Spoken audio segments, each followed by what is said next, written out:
L'hôpital des Hérissons, c'est le lieu que vous allez découvrir maintenant dans notre page environnement. Aujourd'hui, direction Razé en Haute-Vienne où vient d'ouvrir un tout nouveau centre de soins des mammifères sauvages du Limousin. Il est porté par l'association Erina. Isabelle Rio, Julien Privat. Petite visite chez la vétérinaire cet après-midi. Un rendez-vous entre deux consultations pour être fixé sur l'état de santé de cette jeune hérissonne. Mais d'abord, passage obligé par une brève anesthésie car un hérisson, ça pique. C'est sûr, ça pique. Après, quand ils sont endormis et déboulés, du coup, les poils dessous, c'est doux. Donc on arrive à passer les doigts dessous sans se piquer sur les piquants. Déposé au centre de soins de la faune sauvage par une personne qui l'a trouvé dans son jardin, le petit mammifère se déplace entraînant ses pattes arrière. On ne voit pas de fracture finalement et ces cartilages de croissance empêchent de faire une lecture plus facile de ces radios. D'année en année, la population de hérissons baisse. Accidents de la route, pesticides, tondeuses et surtout les robots tondeuses, plus silencieux, l'espèce est aujourd'hui en danger. Alors chaque vie compte. La faune sauvage, c'est aussi des animaux comme nous, un patrimoine génétique, des aides à la biodiversité.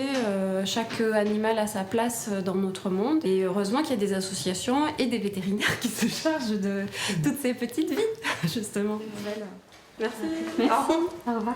C'est ici, à Razé, que les mammifères de la faune sauvage sont désormais pris en charge. Un projet voulu par Sarah Louloger, ancienne assistante sociale, par ailleurs bénévole, dans un centre de soins à Poitiers.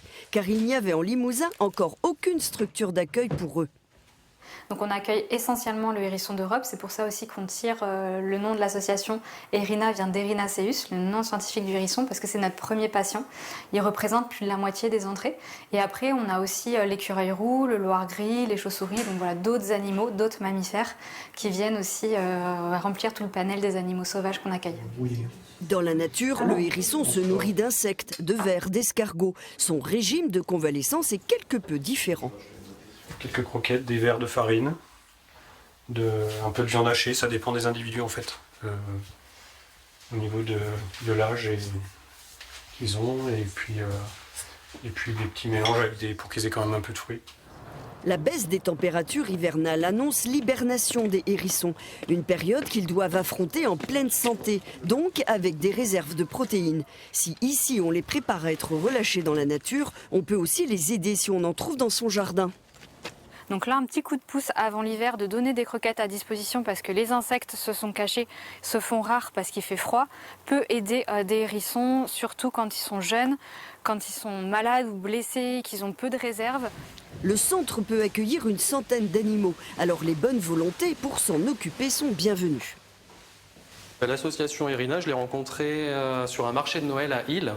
Ils étaient en train de faire les travaux en fait, dans la maison qui abriterait le futur centre de soins.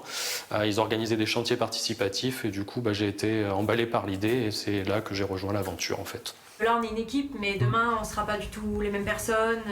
Il y a des jours où il y a moins de monde, donc ça fait plus de travail pour les personnes sur place. Voilà, si on peut avoir des personnes en plus ce serait top. D'autant que l'animal a un bon capital sympathie. Les hérissons, c'est mignon, mais j'aime bien venir en aide aussi aux animaux qui sont un petit peu moins considérés mignons par la société, on va dire. Je pense que tout le monde a sa place et qu'il faut venir en aide à tous les animaux qui en ont besoin. Les missions se succèdent, avec bien sûr le plaisir de se retrouver. En préparation, une journée de sensibilisation du public. Une cagnotte pour Noël est aujourd'hui en ligne.